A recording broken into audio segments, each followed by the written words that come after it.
DSC preparation కి మిగిలిన తక్కువ సమయాన్ని డిఎస్సి 2024 యాప్ లేదా DSC2024.com తో జాబ్ ని సాధించండి. రాష్ట్ర ప్రజలు చాలా రోజులుగా ఎదురుచూస్తున్న పథకాలకు ఏపీ ప్రభుత్వం ముహూర్తం ఫిక్స్ చేసింది. అన్నదాత సుఖీభవ, తల్లికి వందనం పథకాల అమలుకు సిద్ధమైంది. ఒకేసారి 2 పథకాలను అమలు చేయాలని ఏపీ సీఎం చంద్రబాబు భావిస్తున్నారు. మరి ఆ 2 పథకాలు ప్రారంభమయ్యే తేదీ ఏంటి? ఆ డీటెయిల్స్ ఇప్పుడు చూద్దాం.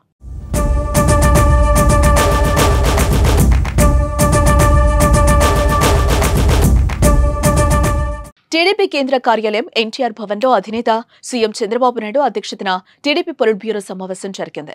గురువారం నిర్వహించిన ఈ సమావేశంలో కీలక నిర్ణయాలు తీసుకున్నారు. సూపర్ 6 హామీల అమలుపై చర్చించారు. తల్లికి వందనం, అన్నదాత సుఖీభవ పథకాలను జూన్ 12న ప్రారంభించాలని భావిస్తున్నారు.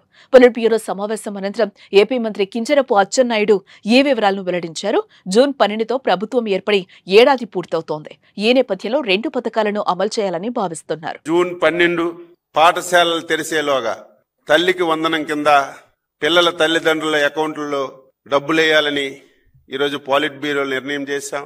కేంద్ర ప్రభుత్వం రేపెప్పుడు అన్నదాత సుఖీభవ కింద ఫస్ట్ ఇన్స్టాల్మెంట్ వేస్తారు, అదే రోజు మనం ఫస్ట్ ఇన్స్టాల్మెంట్ జోడించి రైతులకు ఇవ్వాలని చెప్పి నిర్ణయం చేశాం. దీంతో పాటుగా ఇంకొక మంచి నిర్ణయం తీసుకున్నాం. రేపా ఎల్లుండా 10 రోజుల్లో రాష్ట్ర ముఖ్యమంత్రి గారు, జాతీయ పార్టీ అధ్యక్షులు ఈ 12 మాసాల్లో ఏ నెలలో ఏ సంక్షేమ పథకం ఇస్తాం, ఏ తారీఖుని ఇస్తాం అనేది ఒక సంవత్సరం క్యాలెండర్ కూడా వీలైనంత త్వరగా ముఖ్యమంత్రి గారు సంక్షేమ పథకాలు ఏదైతే సూపర్ 6లో గాని ఏదైతే మనం హామీలు ఇచ్చామో ఒక్కొక్క మంత్ ఒక్కొక్క సంక్షేమ పథకాన్ని అమలు చేయాలని 12 మాసాలు క్యాలెండర్ కూడా వీలైనంత తొందరగా ఇస్తామని చెప్పి సందర్భంగా తెలియజేస్తున్నాను. అన్నదాత సుఖీభవ పథకం కింద రైతులకు ఆర్థిక సాయం అందిస్తారు. పీఎం కిసాన్ యోజనతో కలిసి ఈ పథకాన్ని ఏపీ ప్రభుత్వం అమలు చేయనుంది.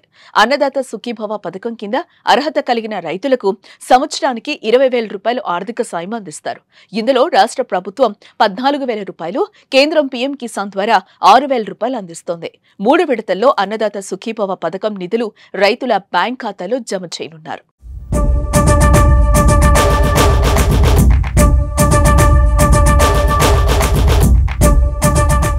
ఇప్పటికే ఈ పథకం నమోదు కార్యక్రమం ప్రారంభమైంది. 2025 మే 20 లోపు దరఖాస్తు చేసుకోవాలి. ఆంధ్రప్రదేశ్ రాష్ట్రానికి చెందిన రైతులు మాత్రమే అన్నదాత సుఖీభవ పథకానికి అర్హులు. అన్నదాత సుఖీభవ పథకం పొందాలంటే వయసు 18 సంవత్సరాలు నిండి ఉండాలి. భూమికి సంబంధించి పక్కా పత్రాలు, పట్టా లేదా పాస్బుక్ తప్పనిసరిగా ఉండాలి. రైతు పేరు ఆధార్తో అనుసంధానమై ఉండాలి. రైతు పండించే పంటల వివరాలను నమోదు చేయాలి. భూమిని లీజుకు తీసుకున్న కౌలు రైతులు కూడా ఈ పథకానికి అర్హులు. అయితే తప్పనిసరిగా కౌలు రైతు ధృవీకరణ పత్రం ఉండాలి. పీఎం కిసాన్ పథకానికి అర్హులైన రైతులందరూ అన్నదాత సుఖీభవ పథకానికి అర్హులవుతారు.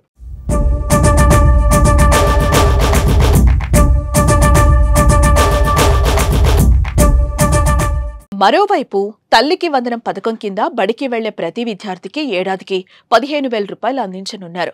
ఇంట్లో ఎంతమంది పిల్లలుంటే అందరికీ తల్లికి వందనం పథకం అమలు చేస్తామని ఏపీ ప్రభుత్వం ఇప్పటికే ప్రకటించింది.